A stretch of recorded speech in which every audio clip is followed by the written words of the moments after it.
आज हम लोग डिस्कस करेंगे ग्राफ। काइनेमेटिक्स में जब 11th में बच्चे इंटर करते हैं तो उन्हें ग्राफ को देखना पड़ता है और ग्राफ हर एक चैप्टर का पार्ट है। मीन्स फिजिक्स के जिस किसी भी चैप्टर में आप आते हैं वहाँ ग्राफ से रिलेटेड क्वेश्चंस बनाए जा सकते हैं और वो आपसे पूछे जाते हैं। जैसे आप चेक करें कि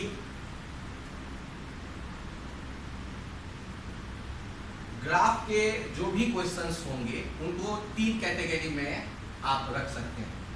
एक XY रिलेशन, दूसरा स्लोप और तीसरा area under the curve XY curve. अब इन 3 पार्ट में ग्राफ को हम लोग एनालाइज करते हैं। जैसे कि वन डायमेंशनल मोशन में मोशन के जो पैरामीटर्स हैं, मोशन के पैरामीटर्स मीन्स मोशन को एक्सप्लेन करने में जो यूज होता है टर्म्स, जैसे इनिशियल वेलोसिटी u या velocity u, acceleration a, time t, displacement s, position x। तो जब हम ग्राफ की बात करेंगे तो इनमें से किसी 2 पैरामीटर के बीच के रिलेशन की चर्चा की जाएगी। अब रिलेशन मीन्स आप कोई पार्ट के लिए एक्स एक्सिस पे चल रहा है तो टाइम को ध्यान में रखते हुए कि t 10 सेकेंड पे पार्टिकल कहाँ पर है, 1 सेकेंड पे कहाँ पे है, 2 सेकेंड पे कहाँ पे है, एक टेबल हम बनाते हैं और उनको यदि हम एक प्लॉट करें x और t के कर्व पर तो उन सारे पॉइंट को हम ज्वाइन कर दें फ्री हैंड स्केच से, तो हमारे पास जो रिलेशन आता है ये एक कर्व हो गया। यदि ये कर्व स्ट्रेट लाइन दिख रहा है तो हम कहेंगे x और t का रिलेशन यहाँ स्ट्रेट लाइन है। तो मोशन के रिलेटिव किसी भी 2 पैरामीटर्स को लेकर के ग्राफ ड्रॉ किया जाता है।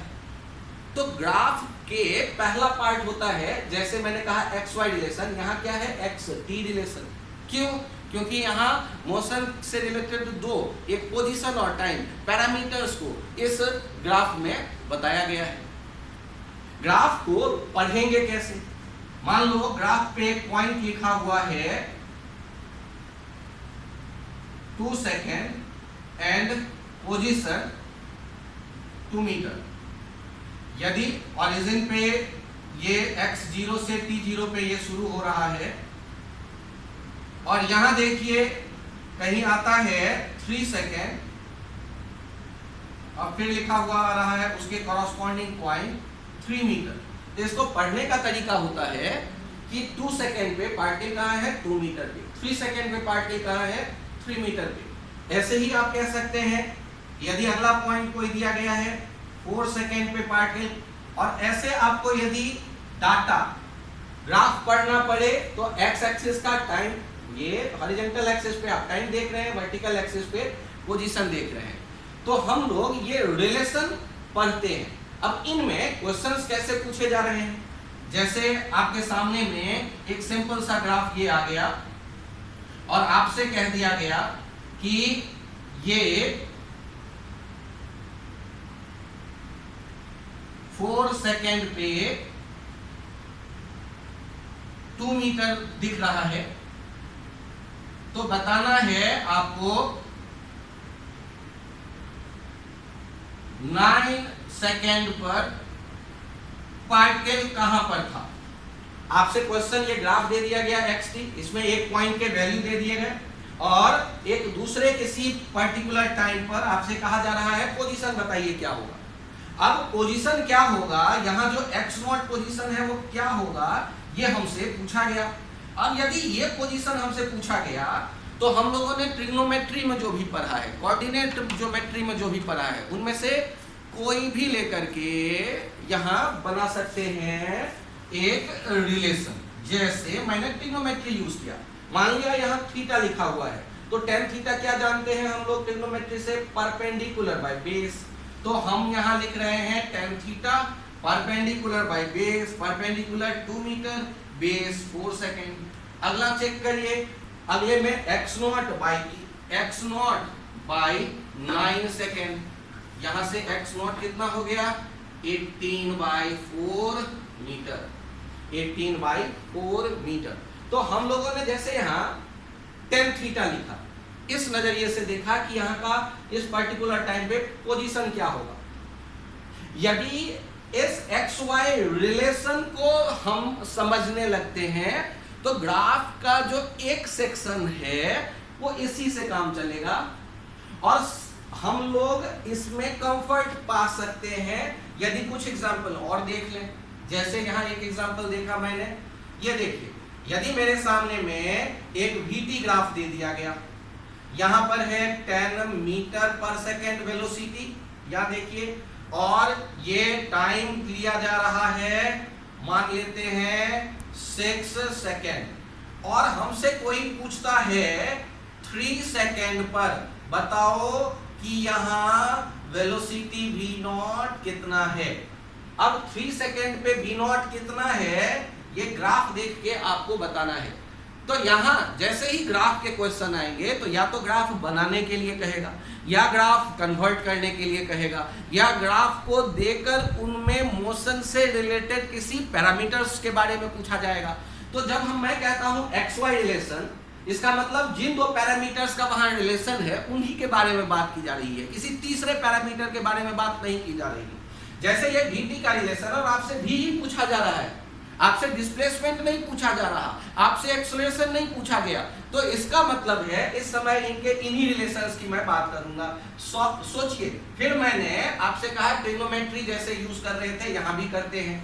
tan थीटा दो ट्रायंगल्स में देखिए, एक छोटे वाले ट्रायंगल में और एक बड़े वाले ट्रायंगल में, और दोनों से लिख करके देखिए। tan थीटा होता है परपेंडिकुलर बाय बेस, तो बड़े वाले ट्रायंगल का ये परपेंडिकुलर, tan यूनिट अब छोड़ देते हैं, ये बेस यहाँ 6, और छोटे वाले ट्रायंगल का परपेंडिकुलर v नॉट, और ये बेस के लिए ध्यान से देखिएगा 6 - 3, ये 6 - 0 था और ये 6 - 3 छोटे वाले ट्रायंगल में, ये 10/6 यहाँ कितना आ रहा है v नॉट बाई 3, तो v नॉट कितना हो गया 5 मीटर पर सेकेंड, 3 × 2 = 6, 2 × 5 = 10, 5 मीटर पर सेकेंड।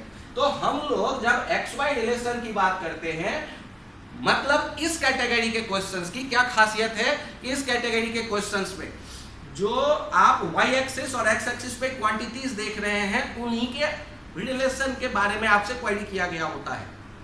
किसी तीसरे मोशन के तीसरे पैरामीटर्स को आपको बीच में नहीं लाया गया। तो इसका मतलब है ऐसे केसेस में आप ट्रिग्नोमेट्री या सिमिलर ट्रायंगल का कांसेप्ट या ज्योमेट्री कुछ भी यूज कर सकते हैं। कुछ लोगों को कोऑर्डिनेट ज्यादा पसंद है, तो जो लोग कोऑर्डिनेट जानते हैं ये आपने इसे सॉल्व करने के लिए इसे कह दो मेथड 1। यहां हमने क्या यूज कर लिया, ट्रिग्नोमेट्री। कुछ स्टूडेंट्स को यदि ये पसंद होता है कि वो यूज करना चाहते हैं कोऑर्डिनेट ज्योमेट्री, तो मैं यहां आपको नेक्स्ट मेथड बताने की कोशिश करता हूं। यदि आपको लगता है कि कोऑर्डिनेट ज्योमेट्री यूज किया जाए तो स्ट्रेट लाइन का जो आप जानते हैं इक्वेशन, जब आप x/a + y/b = 1, स्ट्रेट लाइन का इक्वेशन, इसे फॉलो करिए, ग्राफ देखिए और रिलेशन आ रहा है v/10 x/6 = v/10 + x/6 = 1। ये टाइम है x एक्सिस पे, तो यहां t लिखेंगे हम लोग, v/10, v यहां देखिए ये 0 10, और यहां देखिए कोऑर्डिनेट ये 6 0, और ये मींस x एक्सिस पे t टाइम एक्सिस पे इंटरसेप्ट है 6 सेकंड और वेलोसिटी एक्सिस पे इंटरसेप्ट है 10, तो v/10 + t/6 = 1। ये रिलेशन हमने स्ट्रेट लाइन को सोच करके लिख लिया। और अब आप जिस किसी भी टाइम पर वेलोसिटी ढूंढना चाहते हैं, तो एट t = 3 सेकंड, तो v नॉट v नॉट, तो आप ऊपर वाले इक्वेशन में इसे रख दीजिए, प्लस 3/6 = 1। यहां से इसे सॉल्व करते हैं, सॉल्व करते हुए जो अपने पास डाटा आया इन्हें एक बार चेक करिए। देखिए ये आ गया v naught by 10 = 1 - 1/2, that is 1/2, v naught = 10/2, v naught = 5 metre पर सेकेंड। तो जब आपको एक्स वाई रिलेशन से रिलेटेड क्वेश्चंस पूछा जाएगा तो इन क्वेश्चंस के लिए आप क्या करते हैं, या तो ट्रिग्नोमेट्री यूज करते हैं या ज्योमेट्री यूज कर सकते हैं, कोऑर्डिनेट ज्योमेट्री। रिलेशन आएगा, उनको आप एनालाइज कर लीजिए। VT का जब आपके पास रिलेशन है तो आप तो किसी भी टाइम पे भी निकाल सकते हैं इस ग्राफ के रेंज में। अब हम लोग यदि एक्स वाई के इस इंटरप्रिटेशन को समझ पा रहे हैं तो इसका एप्लीकेशन अलग अलग केसेस में काफी हमें देखने को मिलेगा, लेकिन इस रिलेशन से भी ज्यादा काम में आता है ये स्लोप। चलिए हम लोग नेक्स्ट पार्ट आते हैं और बात करते हैं स्लोप के बारे में। अब यदि मैं इस स्लोप पे फोकस कर रहा हूं तो इनको एनालाइज करने के लिए, और तीसरे पार्ट फिर उसके बाद देखेंगे, इनको एनालाइज करने के लिए आप मुझे बताइए स्लोप वर्ड सबसे पहले कब आपको सुनने में आया। तो मैं आपको याद दिलाता हूं। आप कहोगे सर 9th में मैंने एनसीईआरटी के बुक में पढ़ा स्लोप। ना, गलत। आपको ये सबसे पहले उस समय सुनने को आया जब आप अपने पेरेंट्स के साथ किसी पार्क में घूमने के लिए गए, या जब आप छोटे थे दौड़ना भागना सीख रहे थे, उस टाइम आपके पेरेंट मना करते थे कई बार, अरे उधर मत जाओ स्लोप ज्यादा है, फिसल जाओगे, गिर पड़ोगे। या किसी पार्क में जाते थे, किसी आप हाथी के सूंड पे फिसलना चाहते थे वहां, या कोई स्लाइड लगा हो उस पर फिसलना चाहते थे, तो आपके साथ गए बड़े मना करते थे, अरे अभी आप बच्चे हो, इस स्लाइड का स्लोप ज्यादा है, इस पे फिसलोगे चोट लग सकती है ज्यादा। तो आप कहते थे नहीं मजा आएगा, मैं चलूंगा। और आप बताओ उस समय स्लोप के लिए क्या कोई डिफिनीशन चाहिए? आप बताओ, क्या स्लोप को फील करने के लिए हम उस समय क्वेरी करते थे पेरेंट्स से स्लोप क्या होता है बताओ?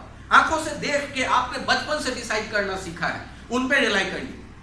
लेकिन आप यदि मैथमेटिक्स में बात करेंगे स्लोप क्या होता है, तो मैं बताता हूं एक बार कि यदि किसी स्ट्रेट लाइन की मैं बात करूं तो स्ट्रेट लाइन जो एंगल बना रहा होता है एक्स एक्सिस के पॉजिटिव डायरेक्शन से, प्लस एक्स एक्सिस यहां देखिए, और इसके पॉजिटिव डायरेक्शन से एंटी क्लॉकवाइज फैशन में, एंटी क्लॉकवाइज फैशन देखिए, एंटी क्लॉकवाइज, एक्स के पॉजिटिव से एंटी क्लॉकवाइज, ये जो थीटा बना, ये जो स्ट्रेट लाइन है स्लोप हो जाएगा इसका tan थीटा।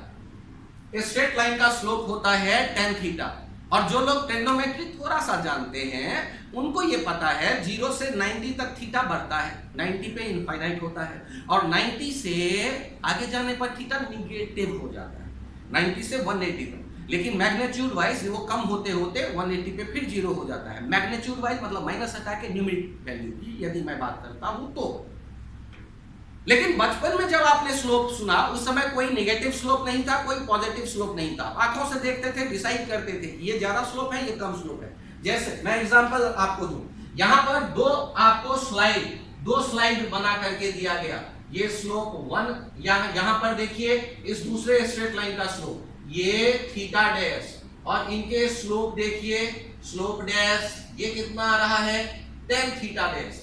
अब आप मैथमेटिकली देखिए थीटा बड़ा होगा या थीटा डैश, आपके मन में विचार आएगा सर वो तो दिख रहा है थीटा डैश बड़ा होगा, और यदि थीटा डैश बड़ा होगा तो tan थीटा डैश बड़ा होगा, ये मैथमेटिकल एस्पेक्ट्स हो गया।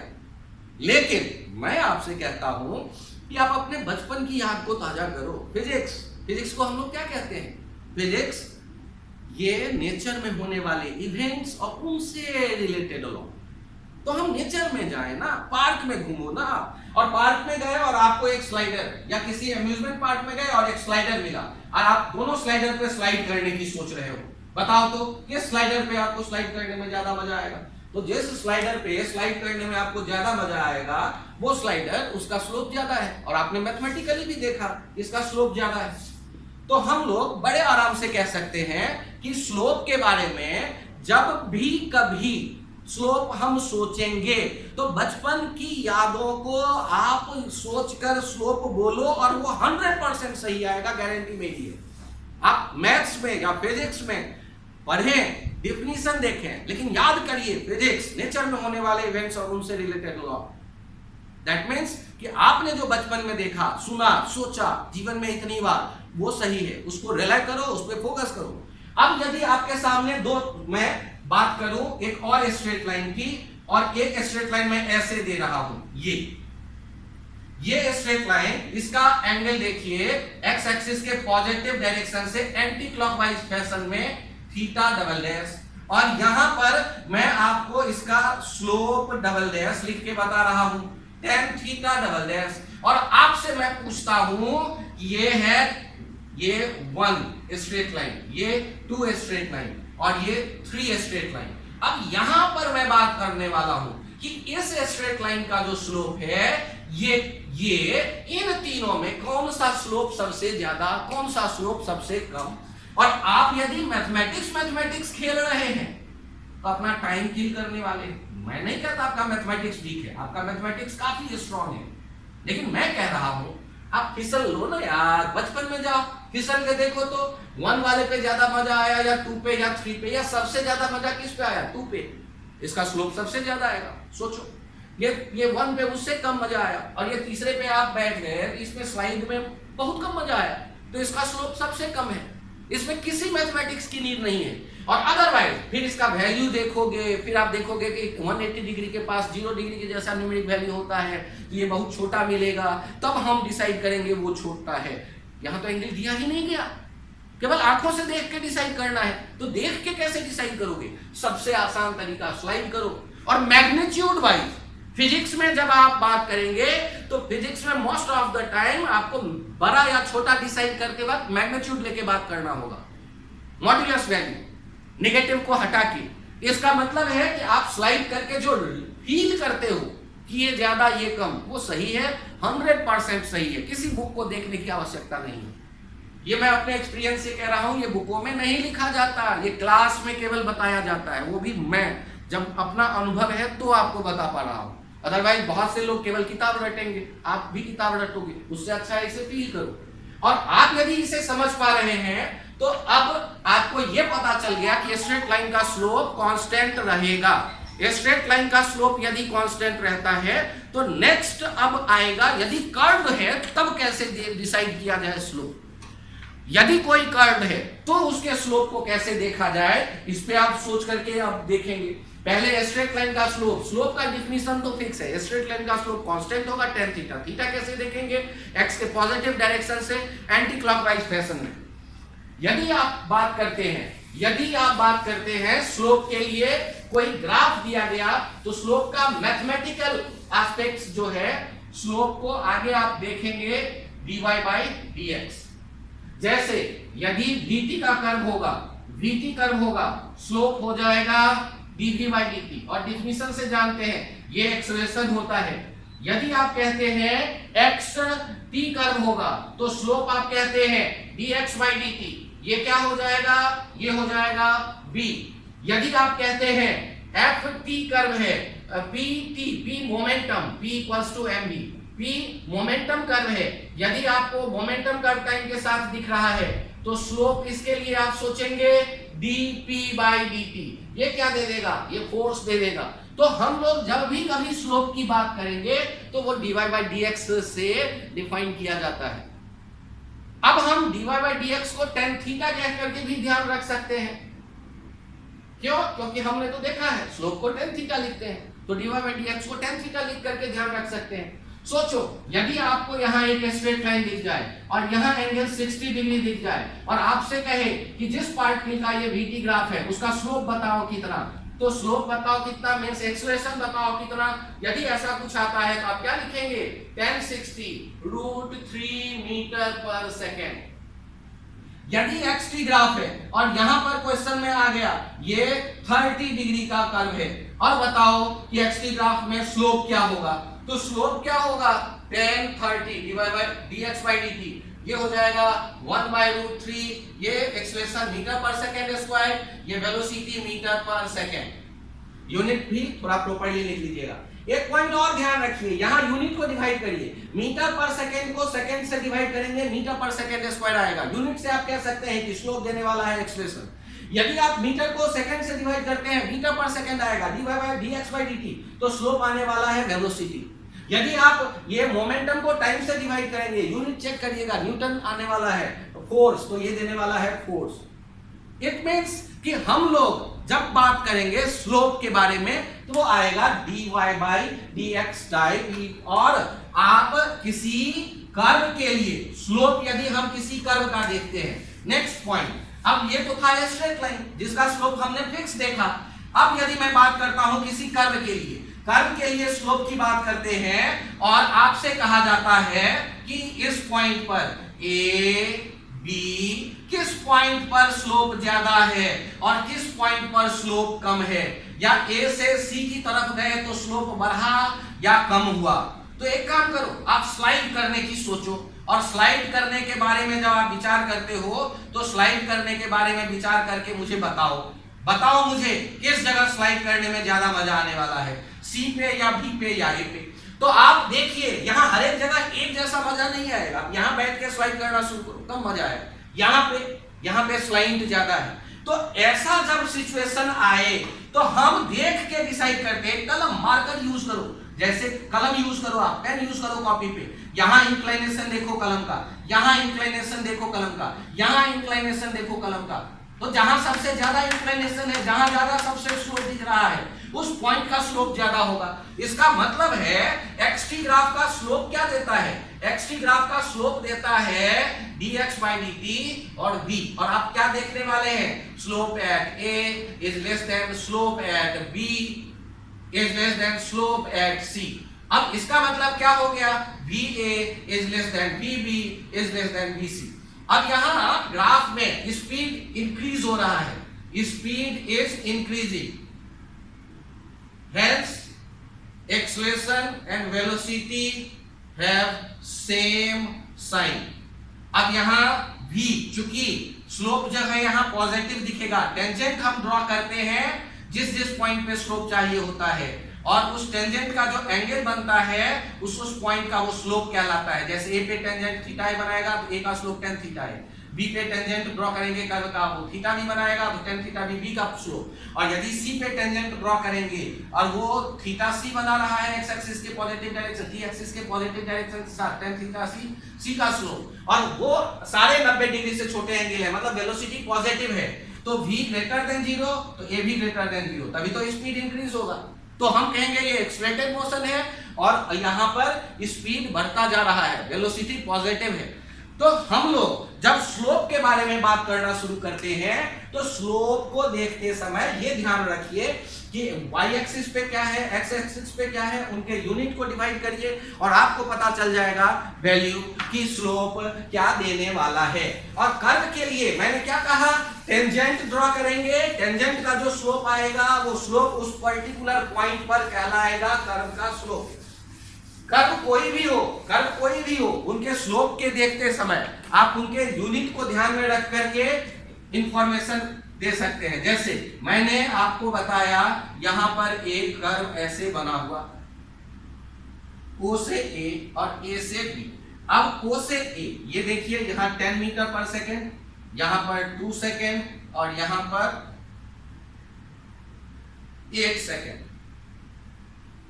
8 सेकेंड, और ये टाइम एक्सेस और ये वेलोसिटी एक्सेस। अब O से A तक, इस एग्जांपल में यदि कोई कहता है O से A के बीच किसी भी टाइम पर 0, 1, 2, किसी भी टाइम पे 1.5, 1.9, किसी भी टाइम पर मुझसे एक्सेलरेशन कहता है, तो वो एक्सेलरेशन यहां से यहां तक के लिए एक्सेलरेशन O से A के लिए वो स्लोप होगा, और वो कितना है tan थीटा, यदि मैंने यहां थीटा कहा, और वो कितना हो जाएगा परपेंडिकुलर बाय बेस, ये हो गया 5 मीटर पर सेकेंड स्क्वायर। लेकिन यदि मैं इस टाइम के लिए बात करूं, एक्सेलरेशन A से B के बीच, वो भी स्ट्रेट लाइन है, स्लोप यहां पर मैं पाई कहता हूं, तो tan phi तो मैं लिख सकता हूं, लेकिन स्लोप कौन सा होगा, ये पाई माइनस पाई। तो यहां देखिएगा स्लोप मैं लिखूंगा, एक्सेलरेशन स्लोप हो जाएगा tan पाई माइनस पाई, और आप जानते हैं tan pi minus pi minus tan phi, और माइनस tan phi हो गया माइनस परपेंडिकुलर दैट इज 10 और बेस 8 माइनस 2 माइनस 10/6, ये हो जाएगा माइनस 5/3 मीटर पर सेकेंड स्क्वायर।